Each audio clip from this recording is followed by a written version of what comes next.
मित्रों, आज हम चर्चा करेंगे कि जब हम साधना करते हैं तो हमें कितने देवी देवताओं का पूजन करना चाहिए। कई लोगों की शंकाएं रहती हैं कि गायत्री मंत्र के साथ में हम दूसरे मंत्र का भी जाप कर सकते हैं क्या। तो ये बड़ी भ्रांतियां लोगों के दिमाग में रहती हैं। हमारे हिंदू धर्म का सबसे बड़ा दुर्भाग्य ये है कि हमने इतने सारे देवी देवता इकट्ठे कर लिए हैं कि हम भ्रमित हो गए हैं। आप मंदिर में जाएं तो मंदिर में भी आपको एक ही देवता नहीं मिलेगा। आप हनुमान जी के मंदिर में जाएंगे तो वहाँ पर आपको और भी भगवानों की मूर्तियाँ मिल जाएंगी। आप किसी भी मंदिर में चले जाएं, एक ही मूर्ति अकेली उसी भगवान की नहीं मिलेगी। तो हम जो है बट गए हैं, हमारी शक्तियाँ जो है वो बट गई हैं। तो देवता किसी का बुरा कर सकते हैं क्या? यदि हम किसी एक मंत्र का जाप करते हैं और दूसरे देवता का जाप नहीं करते तो क्या हमारे साथ में अनर्थ हो सकता है क्या? इन्हीं सब भ्रांतियों से आज हम आपके ऊपर से पर्दा उठाएंगे। इन्हीं सब चीज़ों के बारे में आज हम आपको बताएंगे। बहुत ही अच्छा विषय है। आप यदि इस वीडियो को सुनेंगे तो निश्चित रूप से आपकी कई प्रकार की भ्रांतियाँ दूर होंगी। राधे राधे, जय श्री कृष्णा। नमस्कार, मैं आचार्य पंडित गिरीश वारुल्य। गायत्री महामंत्र। ओम भूर्भुवः स्वः तत्सवितुर्वरेण्यं भर्गो देवस्य धीमहि धियो यो नः प्रचोदयात्। अखण्डमण्डलाकारं व्याप्तं येन चराचरं तत्पदं दर्शितं येन तस्मै श्री गुरवे नमः। तस्मै श्री गुरवे नमः। मित्रों, हमने इतने सारे देवी देवता इकट्ठे कर लिए हैं कि हमारा जो हिंदू समाज है वो भ्रमित हो गया है। आप मुसलमानों को देखो, एक साथ नमाज पढ़ते हैं, एक साथ इकट्ठे होते हैं। सिख समाज को देखो, एक ही जगह गुरुद्वारा में जाते हैं। जैनियों को देखो, सिर्फ जो है वो महावीर को मानते हैं। लेकिन हमारे इतने सारे देवी देवता हमने इकट्ठे कर लिए हैं और उनके अंदर इतनी भ्रांतियां हमने पैदा कर ली हैं कि हर चीज़ में हम भयभीत होते हैं। तो हम जब किसी मंत्र का जाप करते हैं तो उस समय हमारे अंदर कई प्रकार की भ्रांतियां होती हैं कि ये देवता तो नाराज़ नहीं हो जाएगा, वो देवता तो नाराज़ नहीं हो जाएगा। देवता का अर्थ ही होता है कि जो देता है। जो देता है वो नाराज़ कैसे हो सकता है? वह कदापि नाराज़ नहीं हो सकता है, चाहे आप उसकी साधना करें या ना करें। लेकिन हमारे अंदर इतनी भ्रांतियां पैदा हो गई हैं कि हम बड़े भयभीत हो जाते हैं। ईश्वर एक है। जैसे कि आप हम ही को ले लें।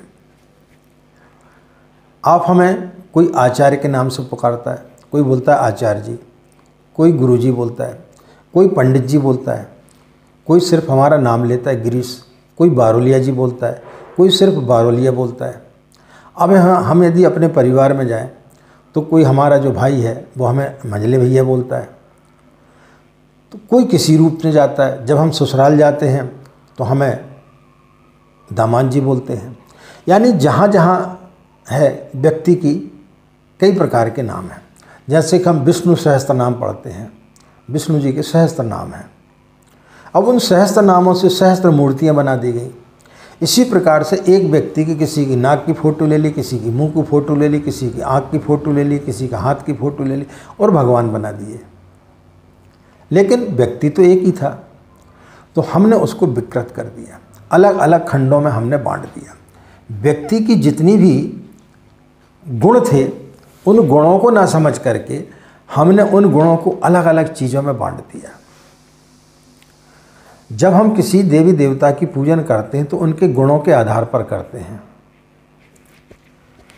तो जिस दिन आप उनके गुणों के आधार पर पूजन करना सीख जाएंगे उस दिन आपको देवता का अर्थ समझ में जाएगा। तो हमने जो है भगवान राम की आराधना की, लेकिन राम के गुणों को हमने आत्मसात नहीं किया, हरे रामा हरे कृष्णा हमने जपना चालू कर दिया। भगवान कृष्ण की हमने आराधना चालू की, लेकिन भगवान कृष्ण के बताए हुए मार्ग पर हम कभी नहीं चले, क्योंकि उनको हमने समझा ही नहीं। हम सिर्फ जो है उनके भजन कीर्तन में लग गए। हम किसी भी देवी देवता की जब पूजन करते हैं तो हम उसके गुणों को आत्मसात नहीं करते।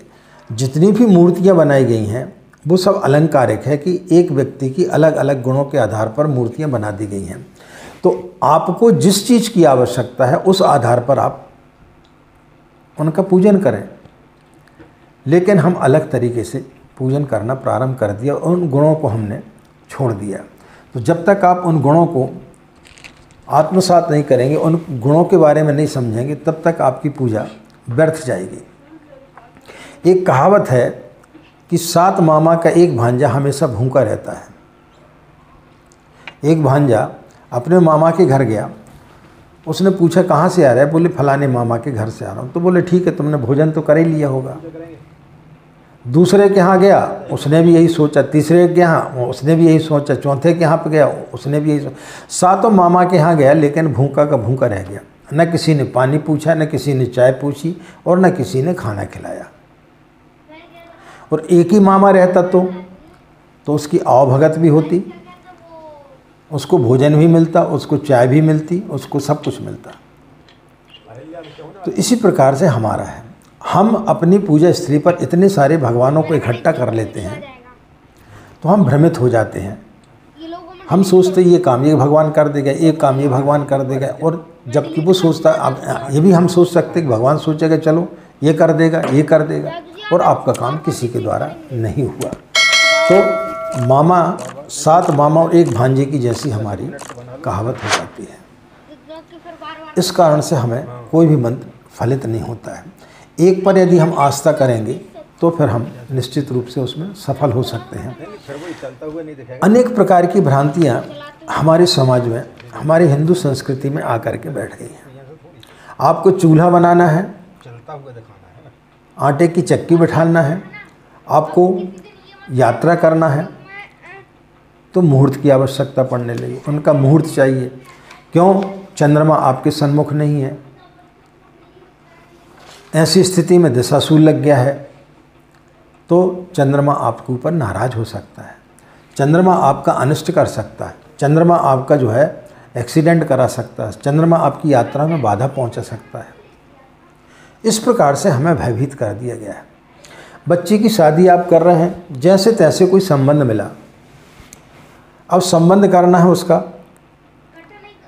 लेकिन जब आपने मुहूर्त निकलवाया तो उन्होंने बोला गुरु जो है वो विराजमान है, इसलिए शादी नहीं हो सकती। क्यों नहीं हो सकती? क्योंकि बृहस्पति जो है वो बैठे हुए हैं। तो बृहस्पति क्या करेंगे? बच्ची का तलाक दिलवा देंगे, बच्ची की ज़िंदगी जीना हराम करवा देंगे। तो देवता ऐसा क्यों करेगा? ऐसा देवता क्यों करेगा?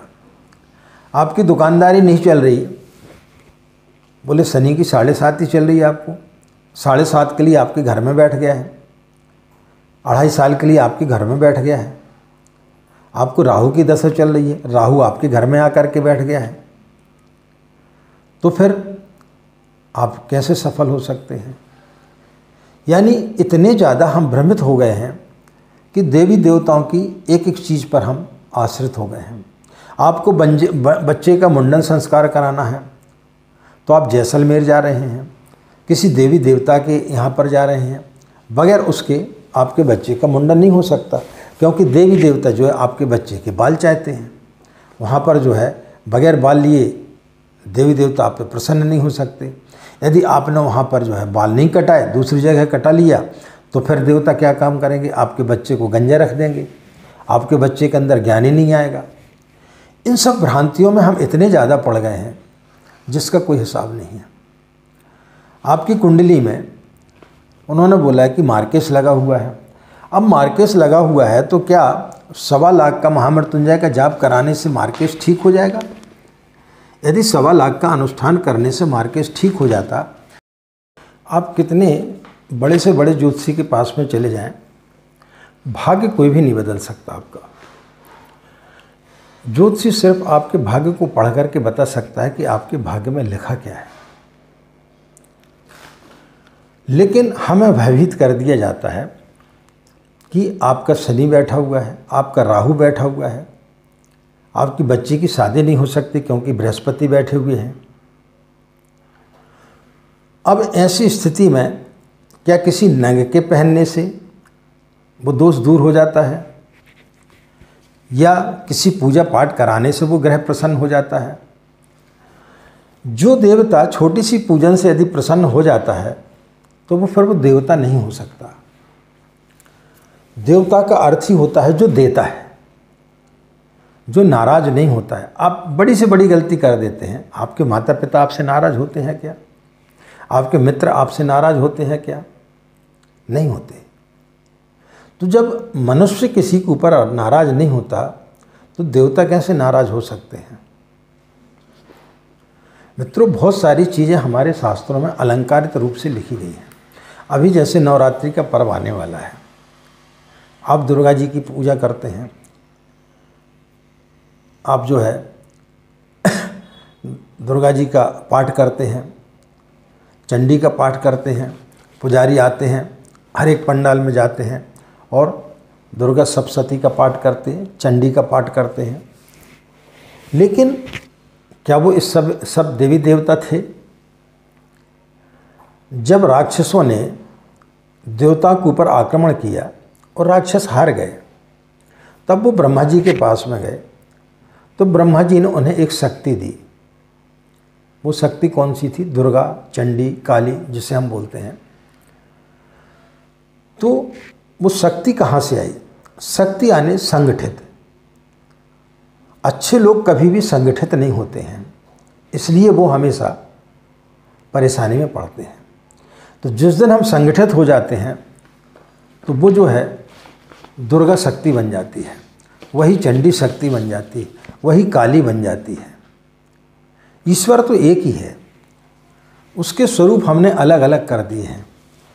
कैसा स्वरूप हुआ कि उन राक्षसों को मारने के लिए सारे देवताओं को उन्होंने एकत्रित कर दिया। तो जिस दिन सारे अच्छे लोग एकत्रित हो जाते हैं उस दिन बुरे लोगों को मारना आसान हो जाता है। अन्यथा क्या होता है कि एक बुरा व्यक्ति 1000 आदमियों के ऊपर भारी पड़ जाता है, क्योंकि वो 1000 व्यक्ति संगठित नहीं हैं। आपने कितनी न्यूज़ में देखा होगा कि एक व्यक्ति आया, एक गुंडा आया और पूरे मोहल्ले में आतंक जो है फैला करके चला गया और सारे लोग देखते रहे। क्यों देखते रहे? क्योंकि वो संगठित नहीं थे। 2 चोर चले जा रहे थे, वहाँ से 4 लोग जा रहे थे। उनमें एक ब्राह्मण था, एक बनिया था, एक क्षत्रिय था और एक शूद्र था। तो उन्होंने उन चारों को लूटा। 2 लोगों ने 4 लोगों को लूट लिया। कैसे लूट लिया? क्योंकि वो संगठित नहीं थे। जब वो उनके पास में गए तो उन्होंने बोला, पंडित जी आप तो हमारे जो है पूजनीय हैं, आप देवता तुल्य हैं, हम तो आपको हमेशा चरण बंदन करते हैं आपका, हम आपको भला क्या लूटेंगे। क्षत्रिय को बोला, भाई आप तो जो है हमारी बिरादरी के हैं, आप ताकतवर हैं। बनियों को बोला, भाई आप तो समाज के लिए पैसा खिलाते हैं, समाज का कल्याण करते हैं, लेकिन ये आदमी ठीक नहीं है। तो अब वो तीनों ने सोचा कि हम तीनों से तो इनका कोई लेना देना नहीं है, मारने दो उसको। उसको मारा, उसको लूटा और उसको एक झाड़ से बांध दिया। अब उसके पश्चात बनिया की बारी आई। बोले, भाई ब्राह्मण जी आप तो जो है हमारे पूजनीय हैं। क्षत्रिय को बोला, आप तो हमारी बिरादरी के हैं, लेकिन ये आदमी ठीक नहीं है। तो उन दोनों ने सोचा, भाई हमसे तो इनकी कोई बुराई है नहीं। उसको पिटने दिया, उसको भी लूटा, बांध दिया झाड़ से। फिर उसके पश्चात में क्षत्रिय की पिटाई की और उसको भी लूट लिया। ब्राह्मण बोला, हमारा तो कुछ नहीं कर रहे। उसके पश्चात फिर ब्राह्मण को मारा। 4 लोगों के होते हुए 2 लोगों ने 4 लोगों को लूट लिया। क्यों लूट लिया? क्योंकि वो संगठित नहीं थे। तो अच्छे लोग संगठित नहीं होते हैं। जिस दिन हम संगठित हो जाएंगे उस दिन हमारे अंदर जो है दुर्गा शक्ति, हनुमान जी की शक्ति, काली की शक्ति, सब शक्ति आ जाएंगी। ये शक्ति कहीं अन्यत्र नहीं है, शक्ति सिर्फ एक ही जगह पर है। तो मित्रों, जब हम साधना करते हैं तो किसी एक की साधना करें, चाहे आप गायत्री की साधना करें, हनुमान जी की साधना करें, गणेश जी की साधना करें, भगवान राम की साधना करें, कृष्ण की साधना करें, माँ दुर्गा की साधना करें, लेकिन इतना ज़्यादा भ्रमित ना हो कि आप जो है गणेश जी की भी साधना कर रहे हैं, नवग्रह की भी साधना कर रहे हैं, लक्ष्मी जी की भी साधना कर रहे हैं, दुर्गा जी की भी साधना कर रहे हैं, गायत्री मंत्र का भी जाप कर रहे हैं, और अपने मंदिर में इतने सारे देवी देवताओं को आपने बिठाल करके रख लिया कि आप भ्रमित हो गए कि हम किसकी साधना करें। तो ऐसी स्थिति में व्यक्ति के लिए फिर कुछ भी प्राप्त नहीं होता, क्योंकि वो संगठित नहीं है, उसका दिमाग जो है वो संगठित नहीं, उसका दिमाग एक ही जगह पर स्थिर नहीं है। तो जिस दिन हम संगठित हो जाएंगे उस दिन जो है फिर कोई भी शक्ति हमें हरा नहीं सकती है, यह देवता हमें बताते हैं। लेकिन देवताओं के बारे में हम समझ नहीं पाते हैं, उनकी शक्तियों को हम समझ नहीं पाते हैं, और अलग अलग तरीके से हम जब उनका जाप करते हैं और उनके गुणों को हम जब नहीं पहचान पाते हैं तब फिर हम परेशानी में पड़ जाते हैं। आप गायत्री की आराधना करते हैं, गायत्री मंत्र आपको क्या देता है? हाथ में पुस्तक है यानी ज्ञान, कमंडल है यानी पूरे विश्व के प्रति करुणा बताता है, हंस पर बैठा हुआ है यानी जो आपकी जो है बुराइयों को, अच्छी चीज़ों को ग्रहण कर लेता है। हंस दूध को पी जाता है और पानी को छोड़ देता है। तो इस प्रकार के गुण आपके अंदर आना चाहिए। भगवान शिव को आपने देखा, जटा से शंकर गंगा जी निकल रही, यानी गंगा यानी पवित्रता, आपका दिमाग पवित्र होना चाहिए। चंद्रमा है यानी आपका दिमाग शीतल होना चाहिए। सांप लटके हुए यानी आपका जो है किसी भी विषधारी लोगों के पास में बैठे, कैसे भी लोगों के पास बैठे, लेकिन उनके गुण आपके अंदर नहीं आने चाहिए। शमशान घाट में बैठे हुए यानी जो व्यक्ति हमेशा अपनी जीवन को मौत के रूप में देखता है कि आज ही मेरा है, जो व्यक्ति अपनी मृत्यु को हमेशा याद रखता है, वह व्यक्ति ईश्वर को प्राप्त करता है, यानी जो भगवान शंकर से हमें प्रेरणा मिलती है। तो जो भी भगवान की मूर्तियाँ बनाई गई हैं वो भगवान अलग नहीं है, भगवान एक ही है, उनके गुणों को अलग अलग बताया गया है। जैसे आपने किसी को बोला आचार्य जी, यानी आपने उसके एक गुण को बोला, किसी ने बोला पंडित जी, यानी आपने उनके एक गुणों की व्याख्या की, आपने किसी को बोला गुरु जी, तो आपने उसके एक गुणों की व्याख्या की, लेकिन व्यक्ति एक ही है। आप जिस दृष्टि से उसे देख रहे हैं उस दृष्टि से आप उनके नाम को पुकारते हैं। तो हम जब किसी भी देवी देवता की पूजन करते, किसी एक की करें, और उस एक को जब हम पूजन करते तो उसके गुणों को आत्मसात करें, उनके क्या गुण हैं, उनकी प्रतिमा हमें क्या शिक्षण दे रही है, तो फिर आप उस चीज़ को प्राप्त कर सकते हैं, उनके गुणों को आप प्राप्त कर सकते हैं और अपने अंदर आप देवत्व का उदय कर सकते हैं। आशा मित्रों यह जानकारी आपके लिए अच्छी लगी होगी। इन्हीं कामनाओं के साथ में कि आपका दिन मंगलमय हो, आप लोग खुश रहें, मस्त रहें, माँ गायत्री की असीम कृपा इसी प्रकार आप पर बनी रहे। आज की बात समाप्त, हमें आज्ञा दें। नमस्कार, ओम शांति।